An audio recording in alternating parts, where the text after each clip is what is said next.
Nous sommes des jeunes venus de divers horizons, regroupés dans le cadre du programme CIV HOA. Ce projet est porté par la Ligue de l'enseignement et en partenariat avec l'Union européenne et le Secrétariat général des affaires européennes. Nous nous sommes réunis les 9 et 10 janvier 2023 au Mémorial de la Shoah dans le Marais à Paris.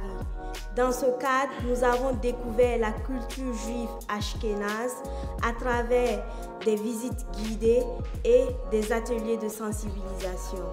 Le programme CIV HOA a pour objectif de sensibiliser les citoyens à la Shoah à travers une réflexion sur l'héritage de la communauté juive ashkénaze. Ce projet permet de maintenir vivante une mémoire qui tend à s'effacer, particulièrement à notre époque où les idées et les actes xénophobes se multiplient et se banalisent.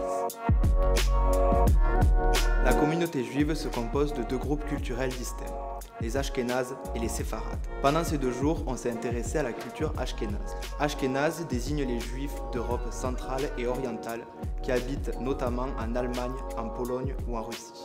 Leur statut systématiquement minoritaire a fait d'eux les différents boucs émissaires des différentes crises. La culture ashkénaze est donc un mélange entre la culture juive et la culture des pays dans lesquels ils ont été majoritairement contraints de migrer au cours de leur histoire.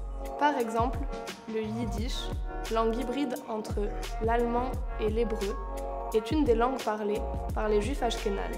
C'est pareil pour la gastronomie ou la musique, qui mêlent des influences géographiques et ancestrales. Cette pratique résonne avec le psaume 137. Si je t'oublie, Jérusalem, que ma langue s'attache à mon palais, si je ne me souviens de toi, si je ne fais pas de Jérusalem le principal sujet de ma joie. Les Ashkénazes ont fait le choix de la joie, dans leur culture et dans leur musique. À partir des années 1560, les Polonais accueillaient les Juifs de l'Europe occidentale qui subissaient l'antisémitisme.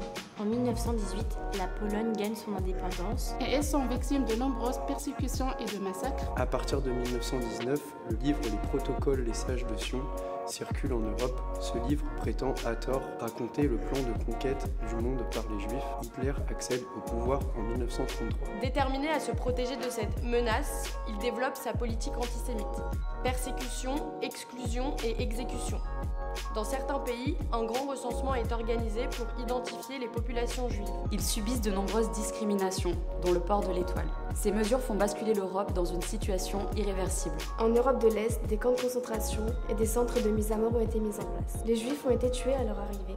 Seule une minorité fut gardée en guise d'esclaves pour des travaux forcés dans les camps. Ils n'étaient pas épargnés, seulement condamnés à mourir d'épuisement et de fatigue. Ainsi, au XXe siècle, la population juive a été réduite de moitié en quelques années.